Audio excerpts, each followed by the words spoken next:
What's going on, everybody? Welcome into Blazers Uprise live here on a Thursday. There's already like 60 of you in here, so we're just going to kick things off. No intro screen for 2 minutes or anything. Made the stream a little bit early, man, because, oh my goodness, we have so much to talk about, Eric. For a stream on August 25th, in the dog days of August, we got like 6 different things we got to touch on today. So those are Kevin Durant staying in Brooklyn, Chet Holmgren out for the season, the Lakers and the Jazz made a trade, which is kind of hilarious.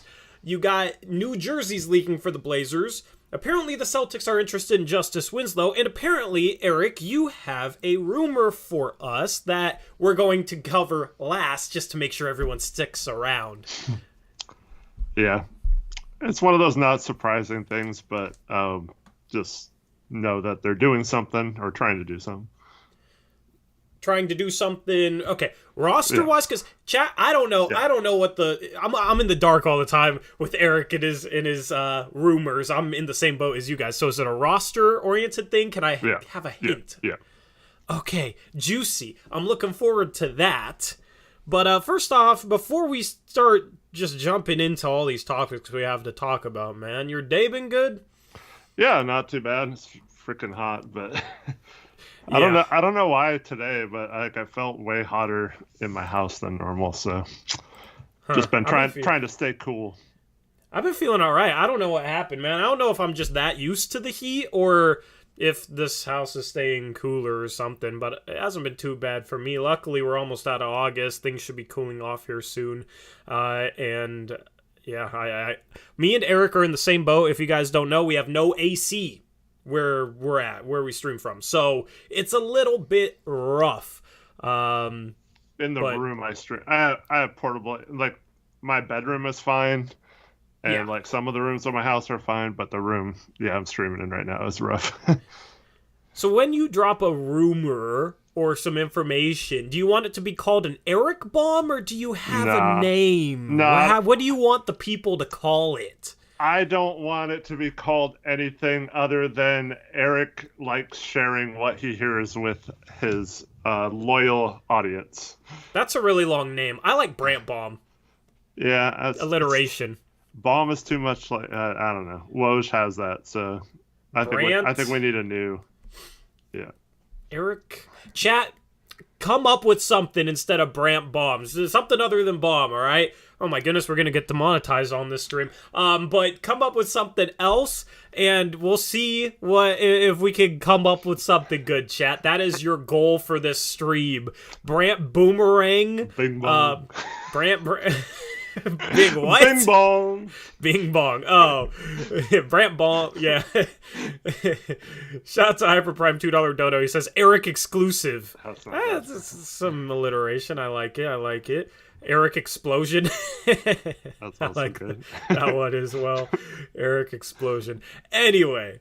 I'm having fun reading this, but we do really got to get into some stuff here. Hopefully everybody's having a good night and a good, what's today, Thursday? I almost said a good start to your week, man. Never mind, I always mix up days. This is impossible for me. First up, Eric, we are going to talk about the jerseys that leaked, okay? Yes. We're going to warm up with something a little bit small before we get into some other topics. We're going to start with the jerseys that leaked. I should have saved a picture and thrown them up on the stream, but they're in the thumbnail. So if you haven't seen them, go look at the thumbnail. That means you have to click off the stream, so I'll get a picture right now. But Eric, what are your thoughts on the jerseys that leaked? I don't think they're as bad as everyone's making them out to be, but they're not good either. They're not. Yeah. But I think I've always wanted one with just like the pinwheel in front with the numbers kind of small enough to the side like that. So like I kind of like that they're going that way if that's the case. But I just feel like they could have done better with the colors and made it a little nicer. Here we go. I'll cover myself up. That is the jersey. I don't hate it. I don't think it's like terrible. I just think it's boring. Yeah. I just think it's boring. And I just feel like they could have, I don't know what it would have been, but I felt like they could have done something more with this. I like the siding. The siding I'm happy with. I feel like the number should maybe be black. The 21 down there. Or, I mean, you could have made the logo bigger and put the 21 in the middle. That would probably look tacky, though. I don't really know how to make the logo work. Like, there's just not much to this. What if you made it the actual logo? What you mean? Oh, like the actual colors? Like the actual pinwheel, just put that on there. I don't know. What do you mean? Like, I know it's the pinwheel, but that's not like our official logo. It's just an all black version of it. Like, just have the actual logo, if that makes sense. Yeah. Like white jerseys with red and black logo, I felt like could have looked clean, and then you could have done, red and black on the jersey. It's just weird with it all being in all black and then the numbers white. So I feel like they were close to maybe having a cool jersey, but it's just kind of bland to me. I would have liked white with like a red and black logo better, and then like red on the sides. I think that would have looked a lot better in my opinion. I hate how like all our statement jerseys or all our special jerseys always have to be like red or they have to be black. They're never white. And I think our white jerseys are pretty clean. Have we ever had a second white jersey other than the throwback jersey? That's like the only one, but that was cream colored and that was obviously throwback. We had the sleeve ones. Yeah, I don't even count those as jerseys. Those are t-shirts. So yeah, a little disappointed. Yeah. Chat, let me know what you think about the new jerseys in chat. So Chad says it looks like a 2K make in chat, and I completely agree. I think it was 2K16 or something, and I made jerseys. They were black with the logo on it, but I think that was the year they had like the Christmas jerseys all look like that or something. So this does kind of remind me of that year they had all the Christmas jerseys with just the logo on the front. But yeah, definitely looks like something that anyone could make it really easily in like a jersey designer studio or something. It doesn't look like it was made by a professional. Yep. Shout out Caleb Pendergraph, $2 dono. He says, still way better than the Jazz's jersey this year. Thank you, Caleb, for the $2 dono. Yeah, the Jazz's jerseys absolutely suck. Absolutely suck. I hate that we have to play them 4 times a year because I do not want to watch a single game with those Jazz jerseys in it. That's the thing with NBA jerseys. They've gotten worse, man. It's like when they first started doing all these different jerseys instead of home, away, and then like a color. Since they started doing extra jerseys yearly, at the start it was fun. It felt like the most obvious ideas were, like Miami Vice and all that type of stuff. Like they got utilized. Now it's almost like these jersey designers are scraping the bottom of the barrel and don't know what to come up with, and it's getting blander or weirder, and it's just not the way jerseys are going right now. I'm not a fan of. So like at this point some people hate it, but I'd take the PDX carpet thing that supposedly leaked that we don't know if is real or not. Krish made an edit on it. Just come up with some more unique ideas. We haven't ever done anything with roses, which I think is silly because red is our colorway and we're the city of roses. Like, come up with something like that. But I'm sure, aren't the statement jerseys like the same template for every team, though? I think they're supposed to be themed, but I don't know if they're all the same. Yeah. So, I don't know, man. But I think part of the problem is they have to redo them each year. So like 4 jerseys each year for every team, and it gets kind of boring. But I'm gonna do a chat poll, by the way. But if they have both this new jersey and the PDX carpet jerseys, I know some people are gonna hate both of them, but they don't really. They'll probably wear them each like 10 to 15 times maybe, and that's it. I believe the statement jerseys don't even come out until later in the year anyway. So I think it's fine. Yep. I did a chat poll. Unfortunately, I can't do 5 options, so I can't do an F, but right now 36% for C, 36% for D, 18% B, 11% A, so C minus, that's kind of where I am at with this one as well. Vote in that poll if you want to. we'll see. We'll talk about more jerseys as we get closer to the season. I also think, like, I know they did the black plaid that wasn't really super noticeable on the jersey, but like an actual lumberjack type plaid, would have been perfect that year. Like, multiple people wore them to like the press day at the beginning of the year. I forgot what it's called, media availability or whatever. And we had that was the year we signed Festus, and he had he showed up in a jacket or a flannel with that on there. Like flannel was the theme that year, I guess. But yeah, that would be kind of cool for that too. Here's what I want to know. Why can't we just, like, once a year have that jersey back? Like, you've had so many jerseys in the past now for these NBA teams. Like, once a season, bring back a jersey from a previous year. Because that was a sick design, and we're never going to see it again for some reason. Instead, it's like, we got to come up with something new. We can never reuse that again. And I don't understand that logic. Just bring it back one game a year for that one, for maybe the throwback, for whatever. And it'll keep things fresh, and you don't have to force out, like, 3 new designs each year that are completely crappy. Just come up with 1 or 2. That's how I do it.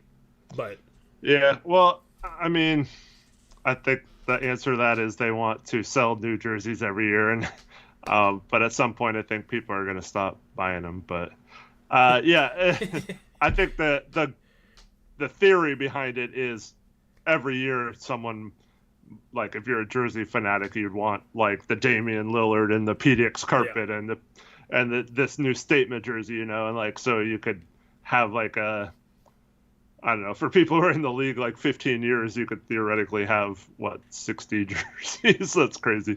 Yeah, I mean, you don't necessarily have to bring them all back. It's just, why can't you bring back, you know, some of them, some of the best ones, the Miami Vice jerseys. It's just, you know, the Valley jerseys for the Suns are really, really clean. Well, I don't understand. I don't know if you saw that, but they're having the, like, I don't know, remind me of like the 94 Suns or something. They have that jersey coming this year. Yep. So it looks like you guys are grading it a C.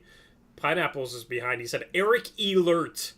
I like that one. Let's move on. Yeah. I would love to talk more about jerseys, but we have other topics to get to. All right. So let's talk about probably the biggest one, which is Eric. My prediction was right. Kevin Durant staying with the Brooklyn Nets. What were your thoughts when you saw that? My initial thought was KD gave in. You know, he demands a trade. They say no. He demands, if he stays, then that Sean Marks and Steve Nash be fired. Yeah. They say no, we're not doing that. And then he has to come back, you know, and go back to the team. So, and I don't feel bad for him at all. He's not, I don't like KD. So, I mean, I like him as a player, but not as a personality. So, he actually has 4 years left on his contract still, and couldn't do crap. So he has no leverage. It's exactly what I said at the start of this whole saga, where a lot of people argued with me on this.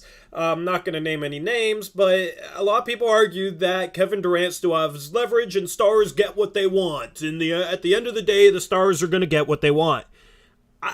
He has 4 years left on his contract. Brooklyn didn't have to trade him, and they were never going to trade him for pennies on the dollar. Okay, and people act like, oh, well, Rudy Gobert, that trade messed things up because then the Nets had to get more. Regardless if that trade happened or not, it was never a situation, in my opinion, where a package like Mikal Bridges and 3 first-round picks or 4 first-round picks was good enough for Kevin Durant. We're talking about Kevin Durant. He had a really, really good season last year. Top 5 player all time. Just a matchup nightmare that you put him on any team that's already a playoff team and they're automatically a contender, right? The problem is that without KD, Brooklyn is a lottery team. I mean, it was just never a situation where I thought, KD had leverage, and then you see that where he has to give in because he's not getting what he wants. I fully expected Brooklyn to just sit there and play hardball, especially after Daryl Morey was able to do that with Ben Simmons and land James Harden.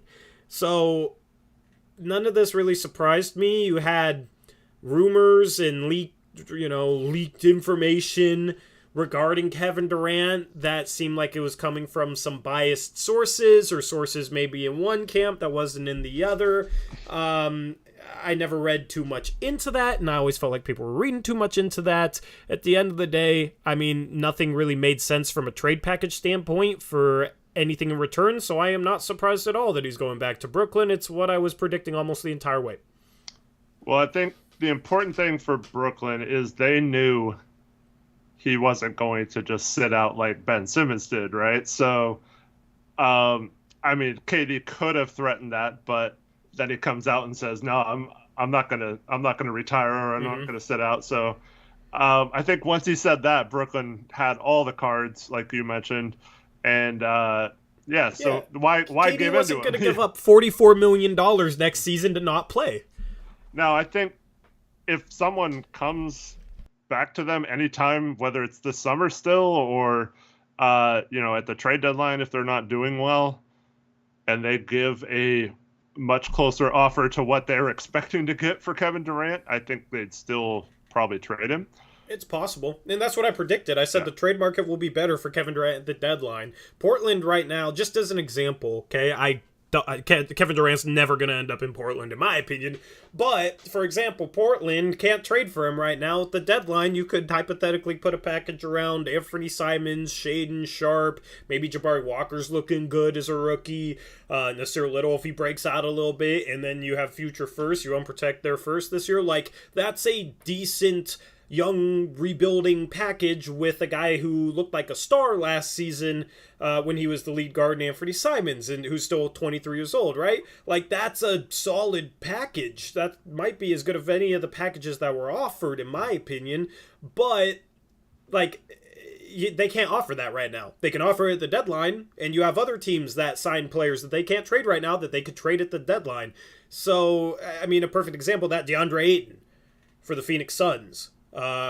He was a free agent. It wasn't as simple as just trading him wherever and getting value back, but at the deadline, that's possible. The problem is he has a no-trade clause, so everything's always complicated with this type of stuff, but in the end, there was always going to be more of a market at the trade deadline or potentially after the season next year that, I mean, KD wasn't going to sit out an entire season. It made no sense for Brooklyn to trade him when they have all the leverage and they could get back more in the future. Mm-hmm.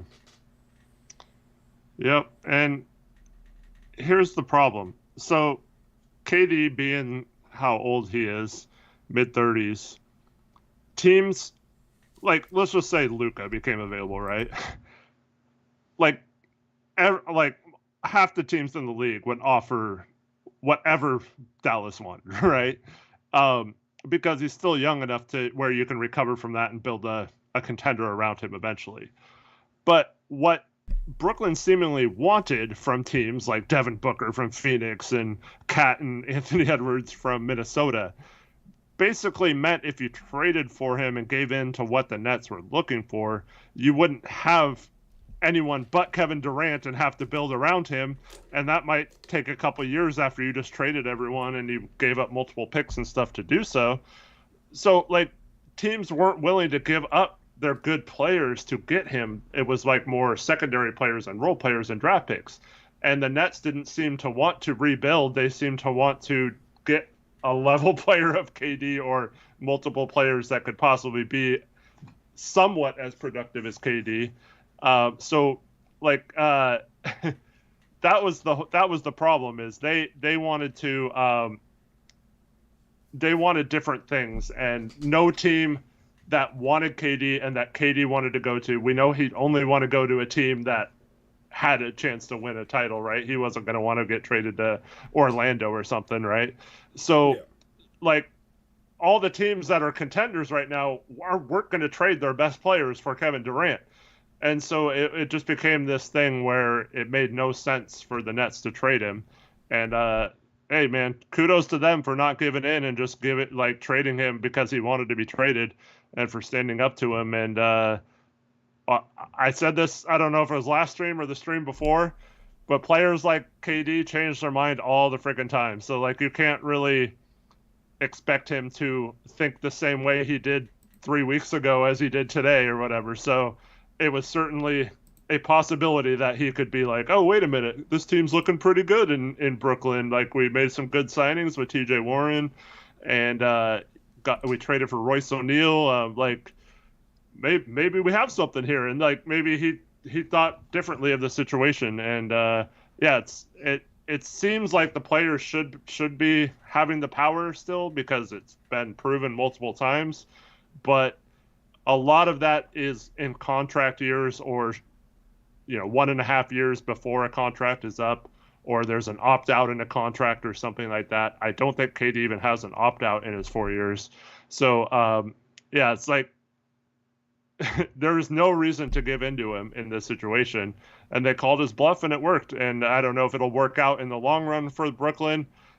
Maybe they never win and that it's just a mess there, and they should have gotten what they could have for KD when they had a chance to. But props to them for not trading him just because he wanted to be traded. Yeah, I mean, that's the thing. It wasn't going to hurt them to hang on to him even for a year. If he doesn't play for an entire year, at the end of that year, it's still Kevin Durant, and you can still ask for a lot for him. So, he just had no leverage, man. I mean, people just assume that stars can go wherever they want because, like, Anthony Davis got traded to the Lakers. But the thing is, the Lakers gave up a bunch of first-round picks. The recent number 2 overall pick in Lonzo Ball. They traded Brandon Ingram, a number 2 pick, 4 years before that, who was still very young and a key young piece that became an all-star for a season. And I think they also gave up Josh Hart. I'm trying to remember the entire package, but basically the gist of it is they gave up a lot of good young players on top of good picks. It was a trade package that made sense for Anthony Davis. The thing is, Anthony Davis isn't as good as Kevin Durant, and has never been as good as Kevin Durant is right now. So you look at that package, man. The Nets didn't have a package like that on the table, and they should have been asking for more, and they were asking for more. So it just didn't really add up. Yeah, stars can go where they want to go when that team has a package that can land that player, but when they don't, it's a completely different story, especially when you're on a 4-year contract, the start of a 4-year contract. So I think this situation we can learn a little bit from. Yeah, maybe another star in the future plays hardball and doesn't agree to come back like Kevin Durant did, but in the end, I think you're going to see more situations in the next decade where owners and GMs play hardball with a player that wants out. Mm-hmm. We saw it with Ben Simmons. We saw it a little bit with Kevin Durant. I don't think that you're going to see GMs and owners bowing to every player that wants out of their organization and letting themselves be held hostage by a trade request and where that player specifically wants to go. I just don't see that happening. Yeah, and we know that with the rookie contracts and stuff, and then if you offer a max contract on top of that, you can lock in a player basically and make him be yours for 8 to 9 years. So I thought that was going to be interesting this summer with Zion, because he was like the first, I don't know if you want to call Zion a superstar yet because of the injuries, but like that elite level player, if he's healthy, that could have possibly taken the qualifying offer and called and said, like, I don't want to be in New Orleans. I'm just going to wait a year. But he took the money, right? Yeah. 4-year almost, or did they give him a 5-year deal? I don't remember. It was 4 or 5-year deal, but KD? Zion. Yeah, I think it was 5-year. Yeah. So they offered him a max, and he was apparently willing to sign it right away and all that. So I don't think there was ever a point where he considered not taking the money. But it'll be interesting if in a year from now or something he demands a trade if they do the same thing that Brooklyn does. So, yeah, moving forward, it'll be interesting to see as some of these younger players come up and think they have the power of a LeBron James and stuff like that, if they can force their way places, or if teams will simply say, tough luck, you're under contract for 5 more years. Sit out if you want to.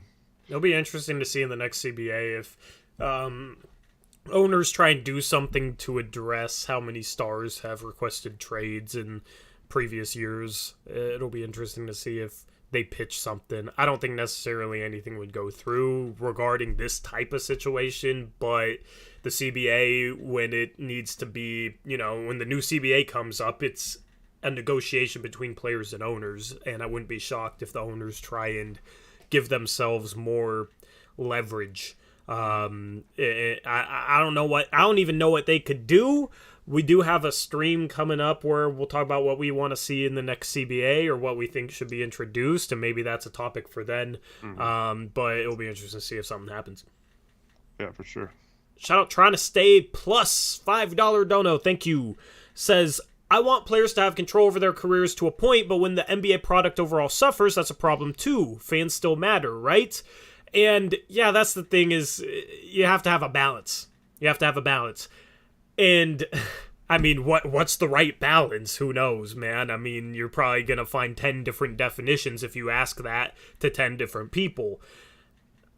You don't want to hold players hostage in a certain location that they don't want to be in, but at some point, I don't think it should just be something where players can force their way to any situation. But that's why you have long-term contracts, because it rewards the player, it gets them guaranteed money for multiple years. If they get hurt, they don't have to worry about it. And from an organizational standpoint, if you have a player under contract for 4 years and then they ask out for whatever reason the first year of that contract, you don't have to trade them. You can play hardball. So this might be the best that it'll get in that regard. Yeah, for sure. I don't know what you do either other than, I don't know, basically make it so if you sit out, your contract could possibly be non-guaranteed or something, or voided. But yeah, we'll have to talk about that more in depth another time. Yeah. If you sit out, maybe it doesn't count as a year on your contract. I don't know. Yeah, there could be some other things. But yeah, we'll talk about it another time because we got plenty of topics still to get to. Eric, there was a trade yesterday. Yes. A hilarious trade yesterday. What's funny about this is one of the people who was traded called out Kevin Durant for now staying with Brooklyn because he could have just said this weeks ago and let a lot of other players sign and a lot of other stuff happen. And then a day after KD is staying in Brooklyn, he gets traded and some dominoes start to fall. So it's pretty cool. Yeah. So Patrick Beverley, who ended up on the Utah Jazz, he was part of the Gobert to Minnesota trade. The Jazz flipped Pat Beverley to the Los Angeles Lakers for Talen Horton-Tucker, Eric, and Stanley Johnson. Yeah. This is hilarious for a number of reasons. The first one is Pat Bev and Russell Westbrook really going to be in the same locker room? It's funny because there's like two guys who Westbrook seems to hate, right? And that was Rajon Rondo and Patrick Beverley. The Lakers paired up Rondo and Westbrook at the start of last season, and then this year they could be paired up Westbrook and Pat Bev. Yeah. I mean, I don't know. I mean, it's probably a situation where they're on the same team, so they're cool and whatever. I don't know, man. I don't want them to like each other if they're playing on the same team, because like those two guys together would be so obnoxious if they're feeding off each other's energy. Yeah. Could you imagine Pat Bev barking and Westbrook babying and they're down 20 and they're gonna fight, yeah. Yeah. I mean, yeah, they're gonna annoy some teams if they're feeding off each other's energy like that, but hilarious if they end up playing together. Okay, the second reason why I find it funny is for how long did we hear Talen Horton-Tucker for such and such star player trade ideas? Yeah, a lot. And in the end, he gets traded for Patrick Beverley. Which is hilarious to me. Yeah, it makes me wonder if the Lakers weren't dumb and last summer when he actually had some hype and maybe could have fooled a GM or something, if they actually could have gotten something of value for him and saved their season last year and also moving forward. So, yeah, it's kind of funny that after all those, as people point out in chat, yeah, there were Laker fans saying that he was going to be like the main piece to get them Dame and stuff like that. So dumb. Yep. It's ridiculous. You know who that piece is going to be now? Austin Reeves. Yep.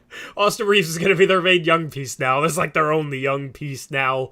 Maybe is Mac McClung still there? Like, I don't even... he's on the Warriors now, I think. Yeah, I don't even know if they have any other young guys worth... Max Christie. They have, they drafted him, and they also have Scottie Pippen Jr., I think.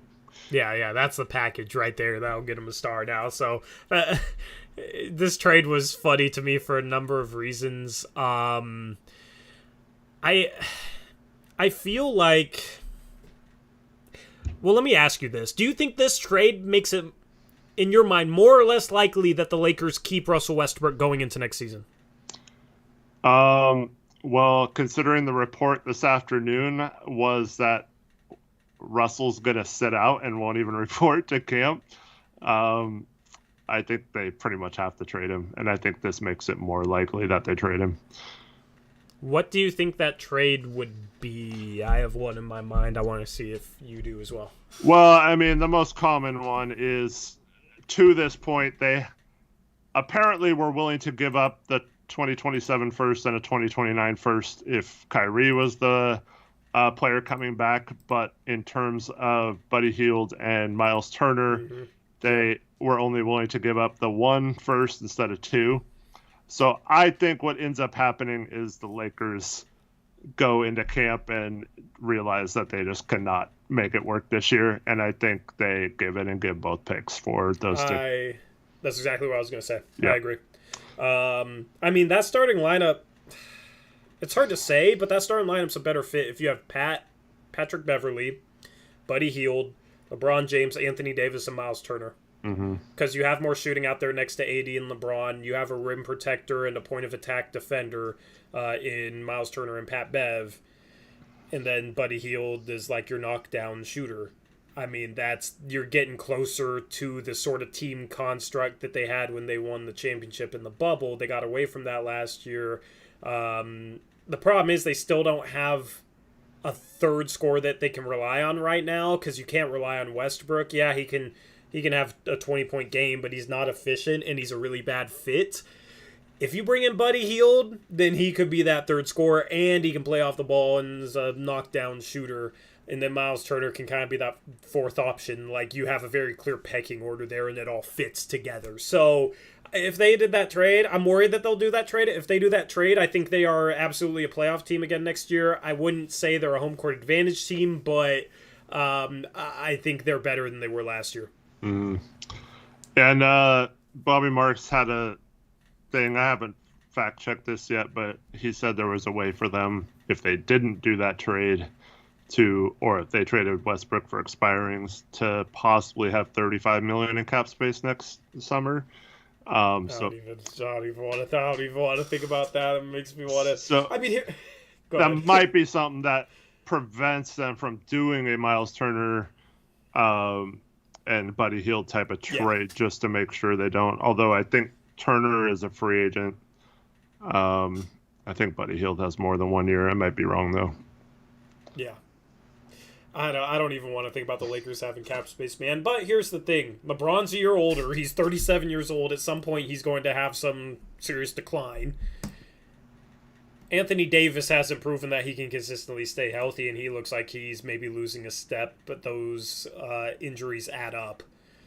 So it's hard to, even if the Lakers made that trade, it's hard to predict how good they could be. Because on one hand, you got LeBron and AD. On the other hand, who knows how good LeBron and AD will remain to be. Like, I don't know. So they're going to be a wild card in the West next year. You can never rule out a LeBron team, but at some point, LeBron's going to get to that age where you start ruling him out.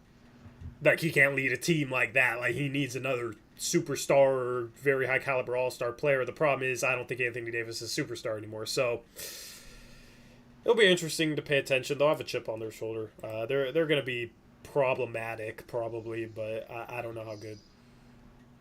There's also the possibility they could wait to see what happens with Brooklyn and re-engage in a Kyrie Irving type trade scenario if Brooklyn ends up trading a bunch of people at the deadline or whatever. Yeah, deadline obviously a completely different conversation. So it'll be interesting, man. I mean, if you're Indiana, I'd take that. I'd take that in a heartbeat. 2 first round picks, probably unprotected, maybe. I mean, that's the thing. The Lakers are gonna suck for a while after this run. Yeah. So as far as what I've read, it's like they don't want to just dump Westbrook, because if that was the case, they couldn't get involved in a potential Knicks and Jazz trade where the Jazz would get Westbrook instead of having to take on salaries like Fournier's that still have a couple other years. And I think Fournier would be a decent fit on LA, but I just don't see them giving up both picks like Ainge would want in that scenario for them to take on Westbrook's contract. I mean, it would be hilarious to me if they traded Westbrook and like got back Julius Randle somehow, who's basically kind of a power forward version of Westbrook. Yeah. I mean, talk about terrible fit. You trade one terrible fit for another. So, I mean, that's been something that's kind of tossed out there. The Knicks have Obi Toppin, who I think deserves to start next year. Julius Randle's talented, just doesn't fit. He just doesn't. He's not good enough to be your number one and doesn't fit as a complementary piece. So what is his role on a good team? Has he ever even played for a good team? The Knicks made the playoffs that one year with him being the guy, right? And he overachieved that season. And what happened in the playoffs? He could not be that guy in a playoff series, and they got smoked by the Atlanta Hawks. So, yeah. Anyway, that's just my Julius Randle thoughts. You ready to move on to the next topic, Eric? Yeah, let me just answer this question from Trying to Stay Plus. How soon into the season do you think lower tier teams will flip the switch to tank mode who aren't doing it from the start? My answer to that would be because of the play-in and because of how competitive I think both conferences are going to be, I don't see a lot of teams tanking other than if they have injuries. So, like, obviously, the next topic we're going to get to involves an injury. So that's a good segue into that. So, obviously, go ahead. Well, let me just say this about the tanking thing. On the flip side of that, this draft is freaking loaded. Like, beyond loaded in the top 10 to 12 players. Yeah, this draft, the top 10 of this draft, like, you're probably looking at maybe half of them being all-stars, 5 or 6 of them, like, which is, doesn't sound like a lot, but it's a lot. Yeah, this draft's loaded. So, maybe teams are a little bit more willing to tank earlier in the year, knowing how good the quality of players are in the top 10 to 12. But that's also the thing. You could end up with a potential superstar with the 8th or 9th overall pick. Honestly, the Blazers had the 7th pick in the wrong year. I wish this draft class was this year, this past year. Yeah. Well, honestly, I don't know if you're going to have to tank, if that makes sense, because the teams that are bad are going to be bad enough to where even if they win games, it won't be like the Blazers last year where you have to. I mean, there might be teams that decide to do that at some point, but it's hard to know without knowing what teams have major injury issues. But, like, take the West, for example. I don't think the Kings are going to tank. They're trying to make the playoffs.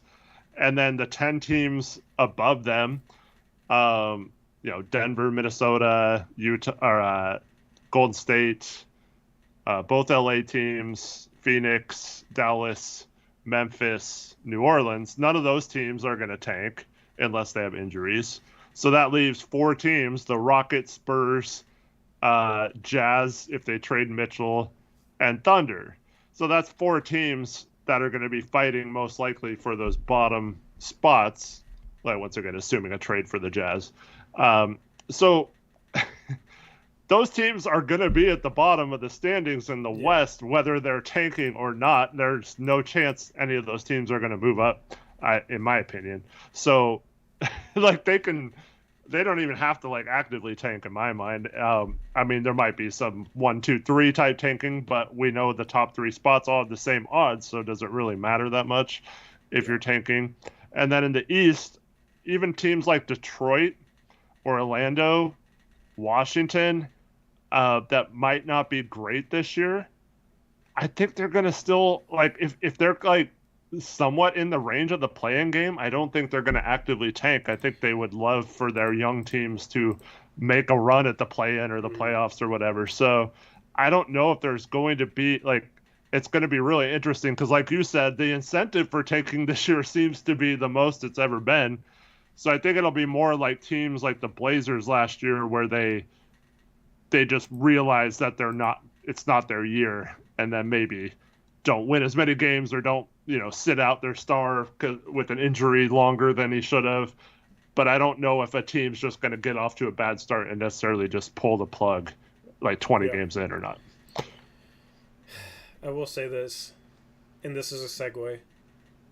If the Thunder get Wembanyama, with Chet, if you had a front court of Chet and Wembanyama long term, that would that could be league altering to the point where it changes the way teams reevaluate like what they look for in terms of team building.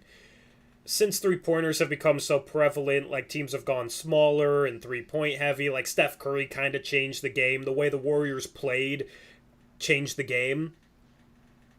Now you have a lot of teams going small, but you have two teams in particular that have gone big. One team was a surprise team in the East, Cinderella team in the East. If they didn't have some serious injury issues, probably would have been in the playoffs. That's the Cleveland Cavaliers, and Evan Mobley and Jared Allen was just fantastic defensively for them. And I think Cleveland's a playoff team this year. Meanwhile, in Minnesota, they're pairing Karl-Anthony Towns with Rudy Gobert. Karl-Anthony Towns isn't as good of a defensive player as Evan Mobley or Jared Allen, but they're going big. Because they probably, and this is what they said, they probably were never going to out-small ball the Golden State Warriors or some of the other top contending level teams, so they have to try something a little bit different to find an advantage. And I agree with that. Mm-hmm.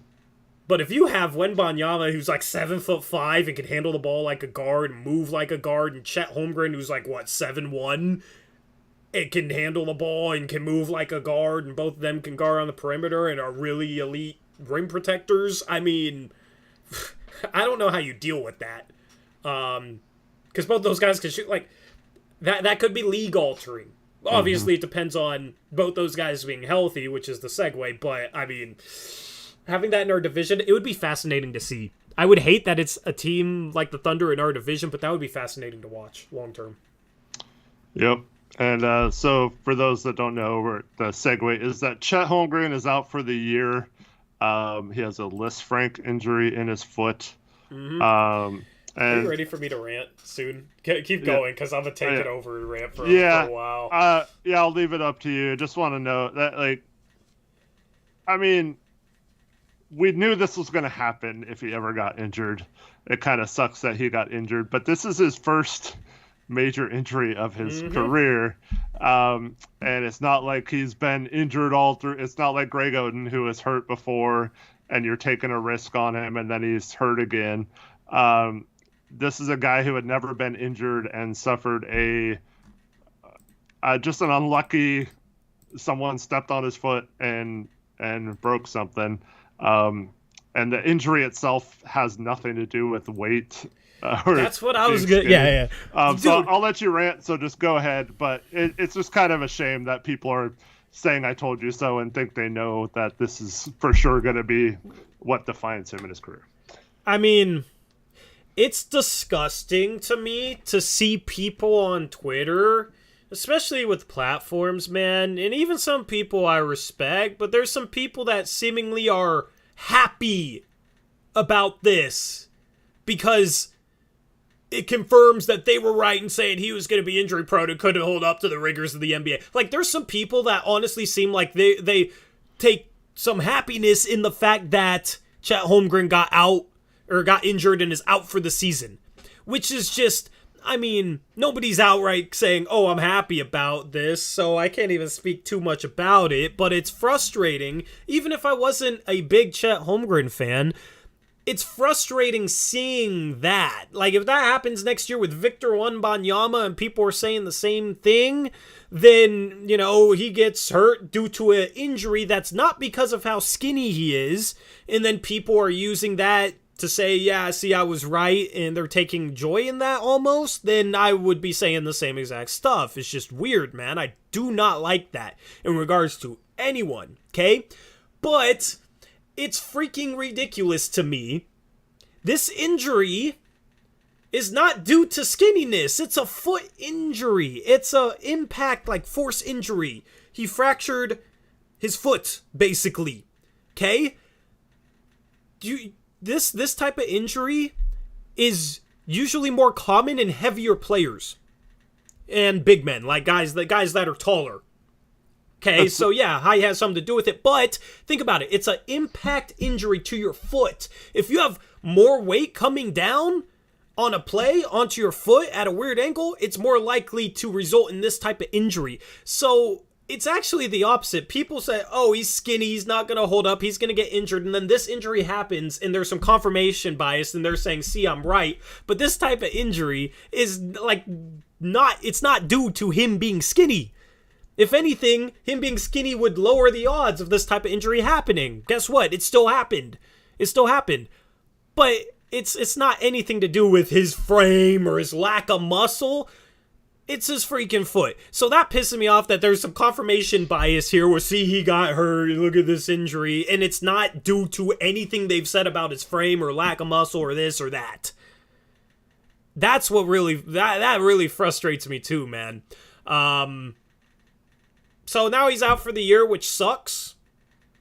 Maybe it works out better in the long run if the Thunder could get Wembanyama, because that front court pairing would be very intriguing to watch.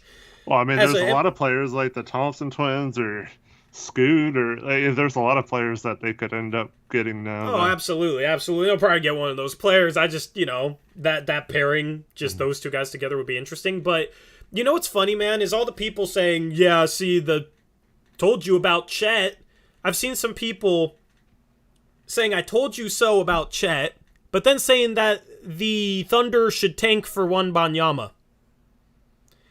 Even though Wembanyama is even taller and has a very similar sleight of build frame as Chet Holmgren. And they're saying in one breath, see, I was right about Chet Holmgren. He won't be able to stand up to the rigors of the NBA. Now they should take for Victor Wembanyama. So it's like, not only are their arguments wrong, but they're also not even consistent. Like, if you're gonna die on a hill that's like wrong, at least keep some sort of consistency, I guess. You can be wrong, but at least you can be consistent. But it's not even that with a lot of people. So this whole narrative and all the talk around this just pisses me off. As an NBA fan in general, it pisses me off. As a Chet Holmgren fan, I mean, this just sucks. So yeah, I mean, I'm frustrated. I'm sad about it. Yeah, and I was disappointed that it ended up being both joint ligament and bone, because when the news came out yesterday that he had a ligament strain or tear or something, those are not bad at all. In fact, I've had ones that I rest like 2 weeks and that is perfectly fine. And so as long as the bone's okay. But now that it's we know what it is and it's a list rank one, I am a little worried about it being a problem long term. I'm hoping it's not, but we unfortunately know too well with a foot injury that lasted several years and 4 surgeries later for Zach Collins. I'm just hoping that his heals properly, because we've also seen it the other way. Both of our starting backcourt for the last 8 years, well, I guess only 6 years of that was CJ starting, but both CJ and Dame had a foot injury in college that they both recovered from, and it was never really an issue again. So, yeah, it's a case where no one knows what's going to happen. It's disappointing that it's going to cost him his whole rookie season, but I don't think we can come to any conclusion about his long-term health or anything like that right now. Yep. One of the misconceptions I see is that because he has skinnier bones, they're more prone to breaking, which is never, ever that simple. I have extremely skinny bones as well, man. I got very skinny bones as well. Only bone I've broken is my nose. Mm-hmm. And we're talking about this dude's foot. Okay, we're talking about this dude's foot, man. Like, guys can have bigger bones and they can be weaker bones. Guys can have skinnier bones and they can be stronger. Just the thickness of the bone doesn't necessarily determine how strong it is. And you look at Kevin Durant. Has Kevin Durant ever broken a bone? He's had some serious injuries, but it's like an Achilles tear, right? Has he ever broken a bone? And he has some of the skinniest bones in the league.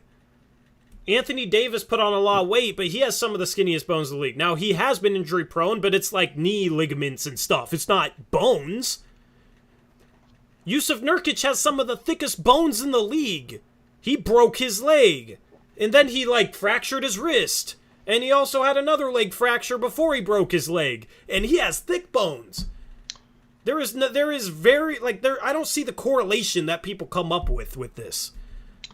KD is both. I think he broke his foot, and guess who also broke their foot? Damian Lillard and CJ McCollum and a ton of other players. And this is his first major injury of his career, and people are using it to confirm that he's going to be injury prone. Whereas Dame and CJ broke their foot before they came into the league too.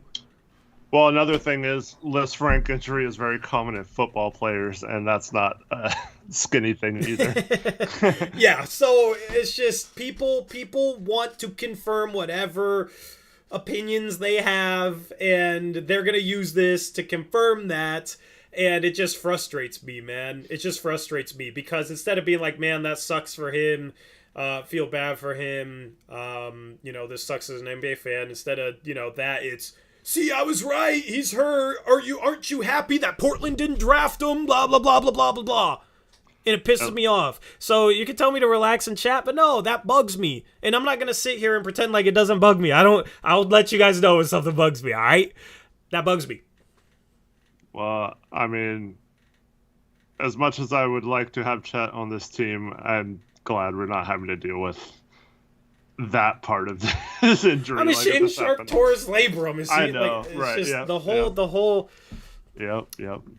That whole thing, yeah, it's just frustrating me. So I needed to rant about that. Just don't like it. It sucks, and so if he ends up being injury prone and his career is a wash or whatever, fine. Like, at that point, you can say, see, that's why I wouldn't have risked taking him, whatever. But, like, no one knows right now. Like, so it's very premature to do that. Yep. So, Jose, thanks for not listening to anything I said, man. But let's move on and talk about Justice Winslow. Eric, I'll let you lead this one. Well, there was a rumor yesterday that the Boston Celtics could target Justice Winslow. They have, of course, they have these trade exceptions that could fit Justice Winslow. And then you would look at the post and you immediately see, like, oh, we're going to get Robert Williams, or we're going to get, Jaylen Brown, or we're going to get, they don't have anyone they would trade us for Justice Winslow, at least not right now. That's tradable. And the players that will become eligible at some point aren't going to be players that we want anyway. So don't get this twisted. If this trade goes down, it's clearly a move by Portland to get far enough under the cap to where they can sign another player to compensate and to have him go there. And it's a move for Boston to bring in someone who fits their system really well without having to give up a player. And so they can do that because that's what trade exceptions are. And so when you see the word trade exception, don't instantly think, oh, what players are going to come back, because we don't have to do that. So most likely, I don't see the Blazers giving up Winslow for a couple second-round picks. I think they value him too much. Now, the only thing I could think of is the Celtics have two highly regarded foreign players that have the draft rights to. I'm probably going to butcher one of their names, but Juhan Begarin. Begarin. You were close. Yeah. He's like 6'5" guard, good length, Decent and athlete, yeah. very, very, very good defender. Offense still needs some work, but he's regarded as probably their best prospect. And so it's got me to thinking, because it always comes back for me, the Mike Schmitz hire. So I had some, I think it was Sherwin, if he's watching, my boy Wheezy. He found some old Schmitz tweets that held Begarin in very high regard. And so when you hear guard, don't even worry about it because he's not playing this year anyway. So any draft rights we get, we're not signing him for this season. But we've also heard the Blazers talk multiple times about how they want to improve their international scouting and stuff like that. And I think that was one of the main reasons why Mike Schmitz was brought aboard. What's up, Sherwood? But anyways, someone like that could be someone that is intriguing to the Blazers, a defensive specialist. It improves their international stockpile. It gets them under the cap this year. It would make sense, I think, to make a trade like that. They also have a prospect, Yam Mater, who is a point guard who's fairly well thought of around the league.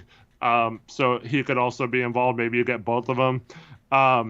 But yeah, I think I know you're going to balk at the not being willing to give up Winslow for 2 seconds or whatever. But I just think they're in a position to where they're not really thinking that seconds help them a lot, whereas Winslow probably could. We need better backup center depth. Right now, we can't do that because we have a full roster and because we're in the tax. Okay? I think I would honestly give Jabari Walker as much, if not more, of a chance than Justice Winslow next year. I mean, we know. If you could open up a chance for Jabari Walker and get better backup center depth, just sign somebody on a minimum and have a little bit more room to work with under the tax, which could come into play in a positive way for Portland around the trade deadline, because I fully expect Jody to try and stay under the luxury tax. I would trade him for 1 second, man. I would trade him for 1 second. You're trading him to a good situation, okay? You're able to sign a backup center for backup big man depth. You're able to potentially give Jabari Walker more of a role, but it wouldn't be a situation where you'd have to play Jabari Walker necessarily now. Sorting out the lineup in that situation is a little bit harder to do, but I would do it for Begarin. I would do it for a second or two, okay? And you have some Justice Winslow's lovers that think that's crazy, but that's fine, man. I think we need better backup center depth. Yeah, here's why I would balk at it. So I tend to agree. I think Winslow could serve a role, and I think they envision him serving a role, but you could maybe prevent that from even being an option, like you're saying. But here's the problem. We know the Blazers, outside of their main core, which isn't tradable right now, don't have many contracts to trade. So how are they going to match salary if they lose another like mid salary they can include in a trade to try and match? So that's going to be difficult. If let's just say there was a player that was like 20 million that became available and we could possibly get him for Hart and Winslow, that then you're talking Hart and Nas or Hart and Sharp, or then it becomes a little more difficult. So the minimum contract would be a shade under what, 2 million, and Winslow's making 4 million, so we're talking about a slightly bigger gap of what, 2 million that they'd have to make up. Yeah, but with their roster construction right now, we already know how difficult some of these trades are and how many different pieces they'd have to include. So it's going to be difficult. Yeah. So, I mean, I just don't like going into next season with Eubanks or Trent Watford as our backup center. If you can trade Justice Winslow, get some room under the cap, sign a backup center, have a little bit more flexibility at the trade deadline, I think Jabari Walker is a guy who could play right away. I say you do it, especially if you get back some value. I say you do it. I am not as high on Justice Winslow as other people, man. Like, Justice Winslow came here and played... Let me look how many games he played here in Portland. 11. He came here and he played in 11 games. I think 11. And before that, Hart he was played like... 13, he played 11, I think. Yeah. And in 11 games, he shoots 40% from the field, 27% from 3, 56% from the free throw line. Okay? Like, just dismal efficiency numbers. His true shooting percentage in Portland was 46.5%, which is horribly inefficient. Okay? But he passes the ball well, plays smart basketball, and plays defense. Mm-hmm. The problem is, Portland didn't have that last year with guys like Norman Powell, who could shoot and was decently efficient. He slacked off defensively. He did not make the right pass, did not make the right play. So, Justice Winslow comes in and does those things, and fans love that. And I liked watching that too. Now I was rooting for us to lose, so it was, a little bittersweet. But the bar became so low for those traits last year that I feel like people have a higher opinion of Justice Winslow because of it. Before that, he couldn't get minutes for a Clippers team that was crippled by injuries. He got 13 minutes a game. Before that, 26 games... 2020, 2021 for the Memphis Grizzlies. They only played 26 games. Shot 35% from the field, 19% from 3. I feel like Justice Winslow became a little bit overrated because of the things that he does well at. Fans were desperate for, and I was desperate for. The thing is I think we've filled that in other areas. I think Jabari Walker has some of the same traits, and I think you could play Jabari Walker instead. And he's younger, and he has more long-term upside, and he can knock down threes. He's not the same level of passer or ball handler yet, but do you necessarily need that? You got Josh Hart. You got Anthony Simons. You got Damian Lillard. Trendon Watford right now would be the backup center, and he can handle the ball.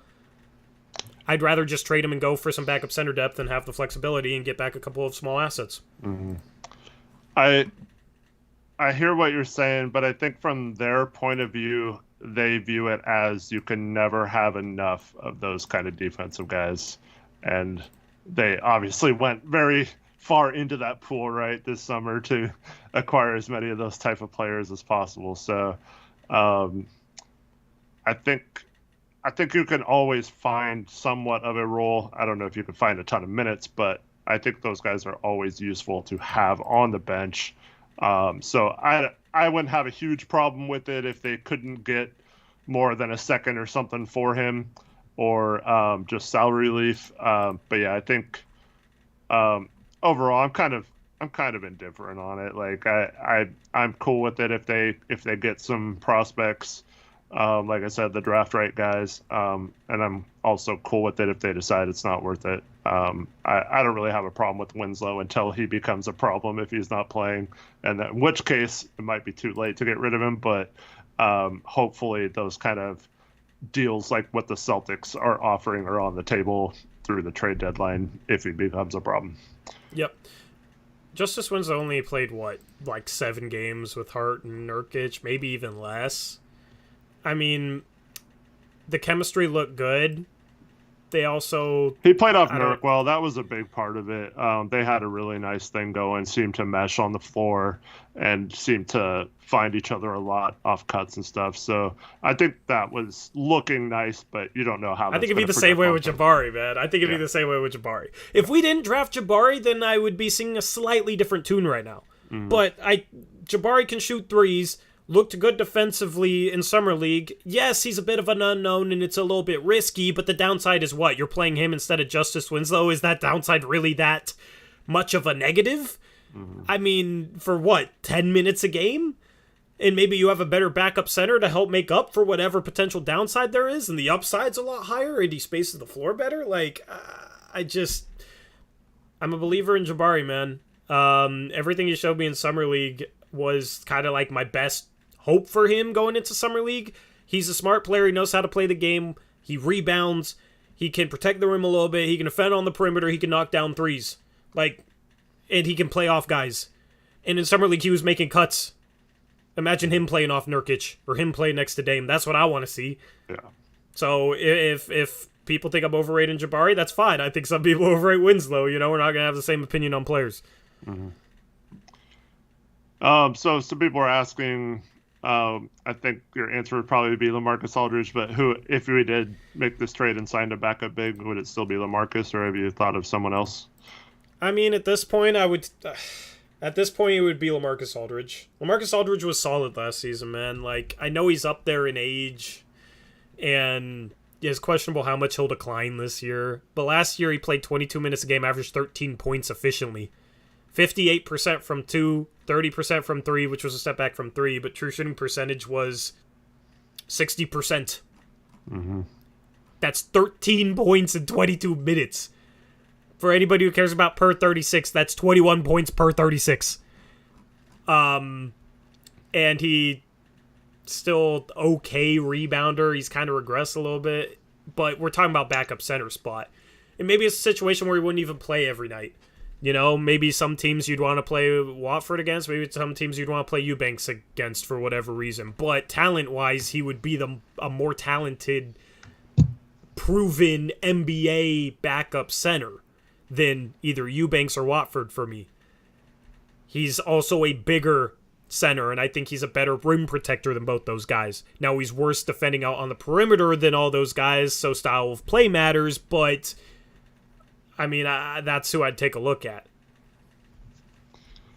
Yeah, and we still have the trade exception, and that would create, theoretically, another trade exception of about $4 million. Now, we couldn't use both of them or the full Rocco one, I don't think, but because of the hard cap. But, yeah, we could definitely look into the trade market using whatever pieces we got back from that as well, or make it a 3-team trade.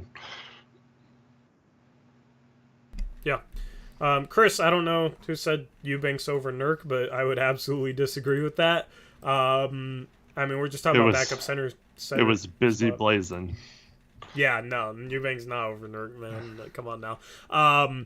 Here's the thing. Is I think we need more backup center depth in case Nurkic misses time. Because Nurkic has been a little bit injury prone. Now, I think it's slightly over-exaggerated. There was a question, I think, in my mailbag, or no, maybe it was Pulse. I don't know. There was a comment that was like, when was the last time Nurkic played 50 games? He played over 50 games last year. He played 56, and then got shut down because they were tanking. Like he was having a healthy season last year. Yeah. But in case he does get hurt, I mean, what's the plan if he gets hurt? It's Eubanks and Watford for 48 minutes a game at the center spot? That sounds like a disaster. Like, I like Watford, but he's undersized for the 5. He's really undersized for the 5. I'm cool with him playing some spot minutes with the bench, with a run and gun bench lineup, because he can grab rebounds and push the pace, and that works with a small lineup against bench units. But if you're talking about he has to play over 20 minutes a game at the backup center spot, he's going to have to guard Jokic at times. He's going to have to guard Embiid when we play the Sixers. He's going to have to guard guys like that, and I don't trust him to. I trust Lamarcus Aldridge to guard Joel Embiid and Nikola Jokic better than Trendon Watford, simply because Aldridge is just much bigger than Trendon Watford. And at some point, size, especially at the center position, when you're guarding players that do a lot of damage on the interior, size comes into play. So if Nurkic gets hurt, I don't really know what the plan is. 48 minutes a game of Eubanks and Watford just does not sound good to me. I think you need another option there. Mm-hmm. Yeah, I think what they might do, let's just say they made this Winslow trade. I think what they might do is just leave that roster spot open, and that way, if Nurk does go down, you can make that move and pick someone up real quick. And if he's healthy, you don't have to worry about it, and you have the open roster spot for maybe the buyout market or a move later in the season via trade using one of those exceptions or whatever at the deadline. But yeah, it'd be interesting to see what they did in that situation. Yep. What was I gonna say? I forgot what I was gonna say. Oh. In regards to the Walker versus Winslow situation, we got 3 W names off the bench: Winslow, Watford, and Walker.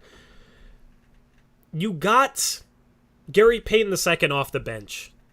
I assume Josh Hart will play some bench minutes.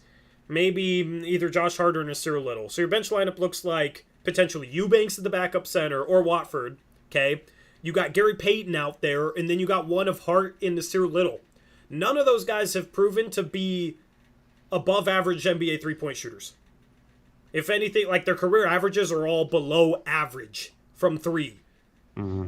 You're 4 in that situation. Justice Winslow, a guy who's a terrible three-point shooter, shooting's a problem with that lineup. If you have Jabari Walker out there, you have a little bit more floor spacing. And that's part of the reason why I would rather play Jabari Walker, is because I think shooting could be an issue with the bench lineup. Yeah, a little bit that, though, is, I mean, with a rookie, you don't know how he's going to shoot once the lights are on of the big NBA games. But I definitely like to give Jabari a chance if he's earned it. Yeah, I trust him shooting threes more than Winslow. Like, definitely I trust him shooting threes more than Winslow. Am I going to make you hedge your positivity on Jabari? No, I'm not hedging anything. Here's why I'm hedging on Jabari. Is as good as I think he's going to be, as glad as I was to draft him, as good as his skill set is, I'm setting myself up to not be disappointed that he doesn't get a chance this year, because we've talked about how it seems like they're going to try an 11 or 12 man rotation off the bat. And I think Jabari's going to be, they're going to just say like, oh, he's a rookie. He's fine sitting, right? So I think it's more just, I'm going to be disappointed that he doesn't get minutes. So I've already like made myself think that he's just not going to play much this year. And if he does, I think it'll be because he's like so good that they can't keep him off the floor. But I just think with all these people, I keep hearing how high they are on each of these guys, you know, even a guy like Keon who won't play at all, but they're so high on him, right? It's just funny because like you can't play all of them. So I'm not hedging on Jabari being good. I'm hedging on him not having as much of a chance as some people think he might this year. Yeah, I mean, I agree, and I don't. None of what I'm saying is me thinking that they're going to trade Justice Winslow. I would be surprised if they make another move this offseason. Like, I would be surprised if Justice Winslow ends up in Boston. I'm just speaking my opinion on the situation. Is all that is. Yeah, I don't expect anything different than what you said. So we'll see, man. I found it very interesting that this rumor came up, though. I mean, it could have been BS, but like at the same time, it's definitely cool to hear that we have potential trade partner if we need to dump salary with a player like that. Maybe you make them take DD too as part of the deal. That would be cool. Yeah. Yeah, I mean, yeah. That's the other thing. I mean, I'll reiterate it. We would have more room at the trade deadline below the tax to maybe make a big move. And I don't think Jody's going to want to go into the tax. Maybe she would for a big move, but I mean, that's part of the equation when you save $4 million. Yeah, you don't have that $4 million to match, but you have that room under the luxury tax. So in the end, does it really, you know, like, this is really a negative thing? I don't know. But I fully expect him on the roster on opening night, and I fully expect him to play 18 minutes a game on opening night. So hopefully, everybody that loves themselves some Justice Winslow, hopefully that's justified. Hopefully, you know, he comes in and just we win a bunch of games with him playing, man. I don't know. I'm a little bit worried about shooting at this point. And yeah, like I saw a comment said this team needs to play on the inside. The problem is when you don't have enough three-point shooting, it becomes a lot easier to guard the interior because defenders can just pack the paint. They don't have to pay attention to guys behind the three-point line. That's why you need good shooting to space the floor to give you space on the interior. 09 low-key Gafford is not on an expiring contract. He's on his last year before his extension kicks in, which bumps up to like 10 to 13 million or something like that for the next few years after that. Yep. See some Pirtle talk. I would love Pirtle, but I don't see how we get him. We're not getting Pirtle. We're not getting anyone that good. Unfortunately, that's a true center. Now, he's a borderline top 100 player. My rumor involves someone who's fairly good, but let's get into that. Okay. Do you want to get into that right now? So you have a rumor, Eric's something. I don't know. There's a lot of good suggestions in chat. Brant's bullseye, or something. Let's hear it. I mean, Gafford would be a possibility. This isn't the rumor, but like he could be traded this year, and it only counts as basically a minimum contract. So it is definitely a possibility. But the Blazers, from what I'm hearing, are still very, very, very, very much interested in Jared Vanderbilt. And they are still, after the trade happened yesterday, the Beverly trade, they, I believe, called Utah right away and re-engaged in talks. Here's the problem. Utah wants a first, and the Blazers don't have a first to trade right now, first of all. Vanderbilt isn't worth unprotecting or lowering the protections on the first day. Chicago. So they're kind of stuck in this game of whether Utah will accept multiple seconds, or, maybe this is where the Winslow trade comes in, right? So you get maybe some seconds, because Boston's not going to give us a first for Winslow either. So maybe you get some seconds from Boston combined with some seconds, and maybe you get 3 or 4 seconds in the game. As long as Donovan Mitchell's there, I don't think they're super high on Keon. And like I said a few minutes ago, the Blazers are super high on Keon. I don't think they would use him as the first round pick, even if that makes some sense. But so yeah, I don't know if it's going to happen or not. Unfortunately, I wish I could say for sure like the Grant thing, but the Blazers have been, ever since was traded to Utah, have been very interested in trying to pry him from them. But as we know, Ainge has a certain price, and unless you meet that price, he hardly ever comes down on that. So it's kind of a messed up situation right now.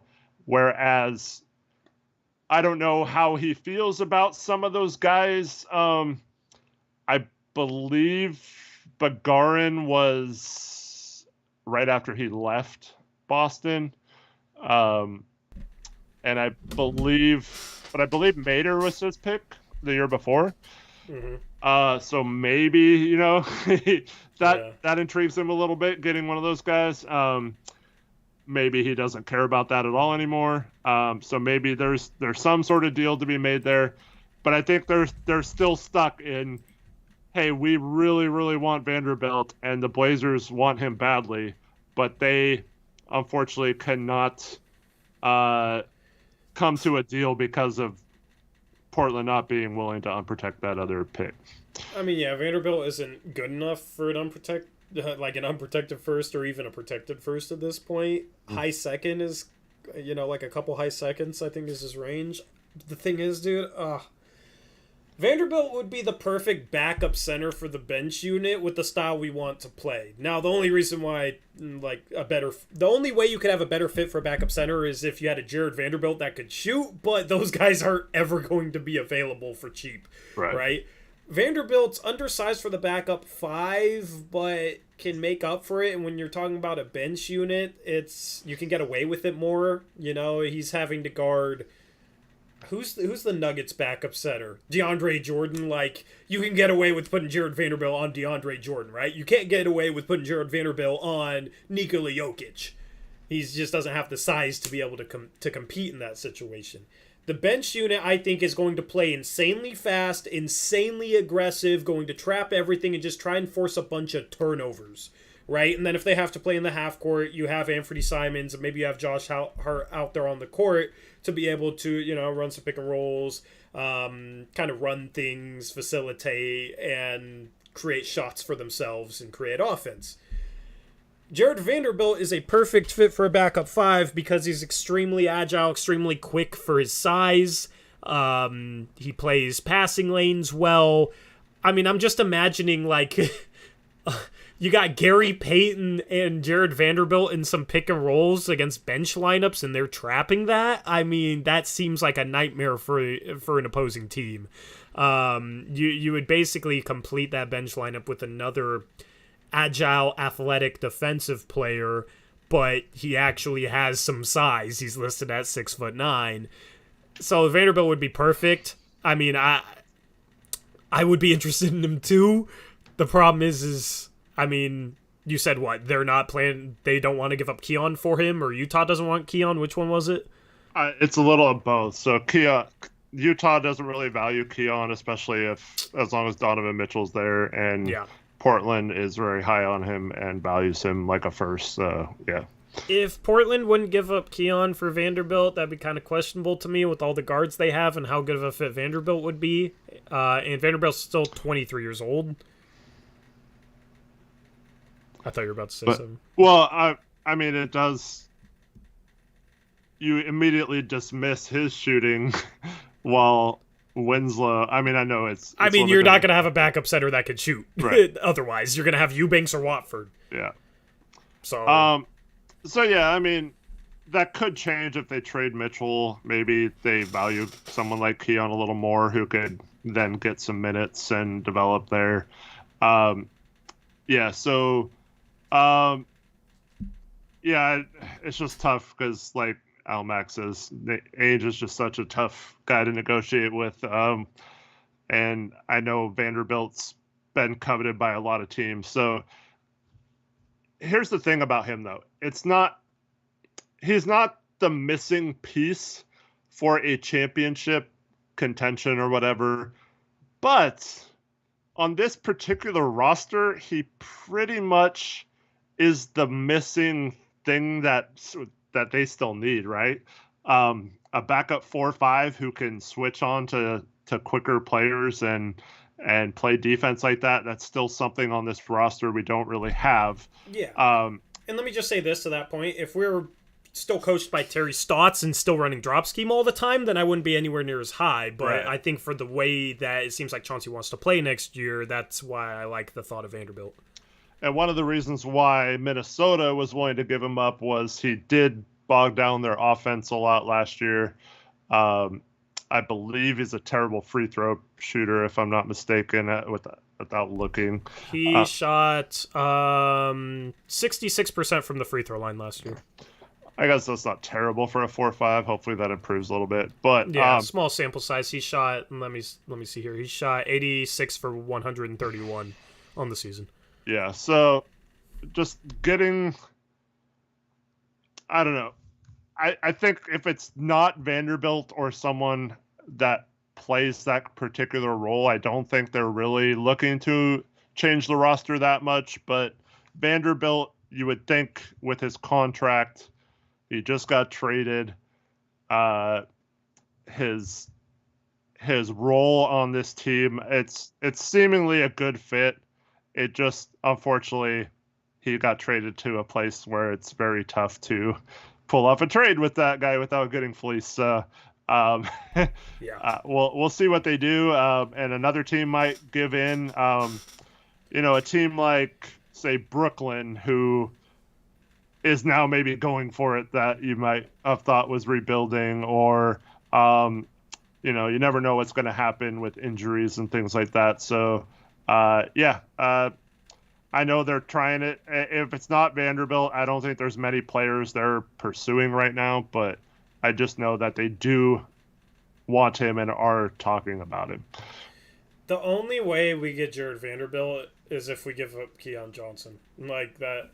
I mean, yeah, maybe we could give up Jabari Walker, so I don't know, but realistically, like, it'd have to be Keon Johnson.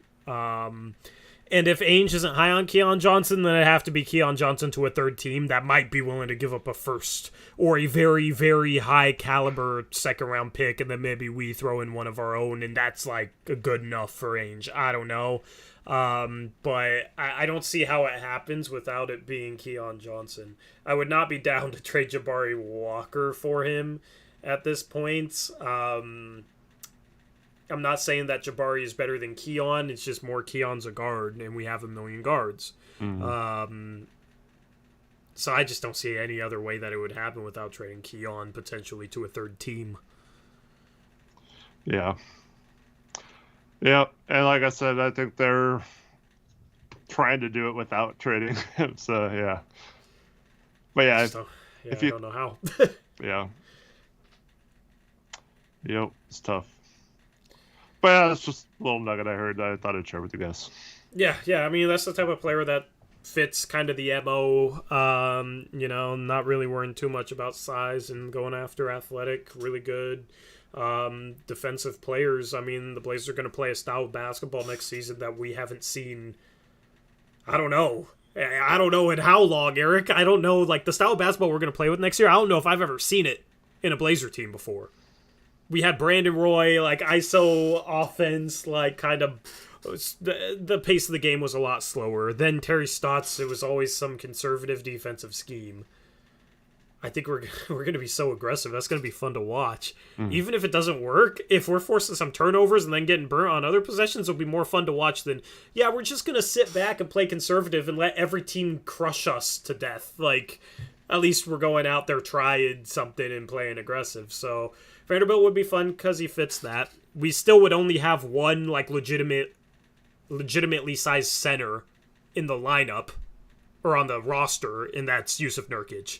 If he gets hurt, you have a little extra depth there, which I like, and Vanderbilt fits what we want to do, which I like. You still run into the problem where if Nurkic gets hurt, like, you don't have that type of big man to match up against other big men like that. But you're a little better off. You're a little better off. So assuming they're not going to do anything, I'd do it. Yes, Vanderbilt can't shoot, but it's not like our backup center next year. I have confidence in them shooting either. So I'd like Vanderbilt on this team for the right price. If it's something where we unprotect our pick next year and trade a future first for him, though, I'm pissed. Yeah. And I'm ranting. Like, that's too much. Completely agree with that.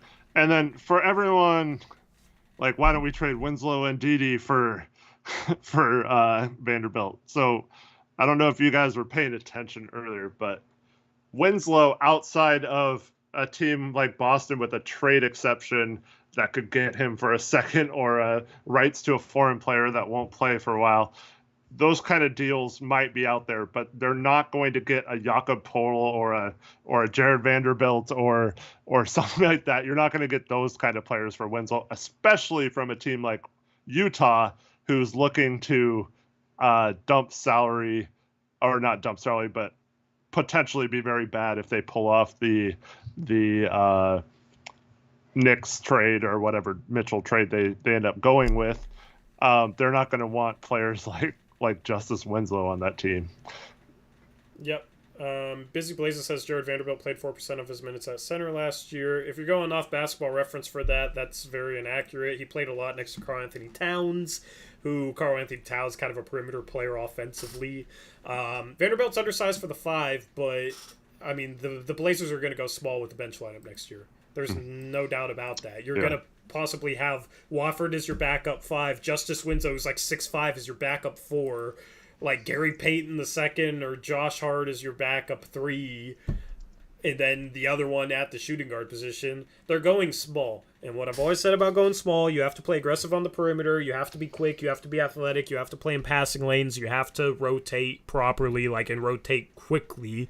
So you're not having to meet guys at the rim. You can meet them maybe outside of the paint.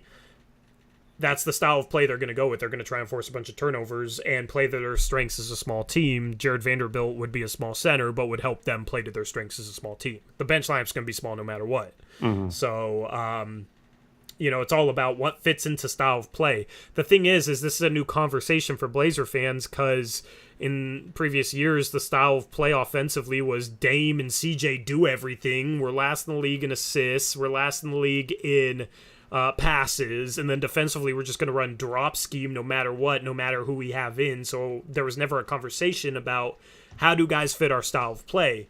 Mm-hmm. Now under Chauncey, he had some guys that didn't embrace that, so last year was kind of a lost season, but this year Joe Cronin and Chauncey, that's the one thing they've done really well is I think they've identified a way they want to play, and they've tried to go out and get players that fit that. So now this is a conversation we haven't had in a while where we're talking about, okay, how do players fit our style of play? Which is a fun conversation to have. Yeah, for sure. And that's why you got a bunch of every guy they acquired this summer was like, it's a Chauncey guy, right? Yeah. Yeah. And see, that's a certain mindset, right? Mm-hmm. Yeah. I mean, if they plan on playing like they did under Terry Stotts with this small lineup and went out and signed to Gary Payton II, then I'd be very, very frustrated with it. That's why I came to, like, at first I was like, really, we're going small again? Gary Payton II, really? But that's why I'm happy with the signing now, is at least it fits a vision. At least we have a vision for being a better defensive team. We're going to try to be a better defensive team. Yeah, hopefully it works out. Fingers crossed. If not, dude, at least we tried, man. At least we tried something and had a vision. Like, I could not just handle every single year doing the same thing that we knew wouldn't work. Mm-hmm. And then being like, oh, wow, it doesn't work. So, Anyway. Anything else? We've covered everything. All 6 whopping topics, Eric. Nice, yeah. Well, no, I don't really have anything else for tonight. Hopefully some more stuff happens over the weekend, so we have more to talk about on Monday. Yeah. There could be an influx of moves or rumors now that Kevin Durant's staying and Pat Bev just got traded. Maybe there was a little bit of a logjam that now is clear with Kevin Durant going back to Brooklyn. We'll see. But yeah, I'm looking forward to getting into September where we'll have more videos again, and looking forward to that. Carson brings up basketball on Saturday. Yeah, I can't play till 6:30, but if anyone's interested in playing basketball, meeting up with Carson and I to play on Saturday, let me know. And just DM me on Discord or Twitter or whatever. Yep. Anyway, that's going to be a wrap for this stream. We'll be live again next Monday. You have a mailbag Monday. I'll help you out with that. But I will post a prompt. We're going to alternate mailbags. That's the plan right now. Just to keep those mailbags fresh. And I know, you guys probably want to ask Eric some things that you can't get through on a stream. So, Monday, that's the plan, and I can edit it and do all that stuff, make it easy on you, Eric, and I'll post a prompt in the community tab on the main channel tonight or tomorrow, so I will tweet out when I do that. Follow the channel's Twitter page, @BlazersUpriseYT. Turn on tweet notifications for that so you know when stuff happens. Also, join our Discord. I will drop a link in chat if you want to join our Discord. We tag everyone when we drop something or post something in the community tab or whatnot. So there is the Discord message, and we'll get that going on Monday. Then September, I'll have daily uploads again. I've been working on those lately. With that being said, thank you to everyone who tuned in for this stream. It was fun to talk about some actual news. Wish it would have been spread out a little bit so we could have, spread it out among streams. But, I mean, there was just a wave of news at once. Anyway, final words, Eric. I like it. You like it? Yeah. Thanks, everyone, for joining us tonight, and hope everyone has a good weekend. Yep. With that being said, we're out of here. Until next time, as always, peace out. Go Blazers.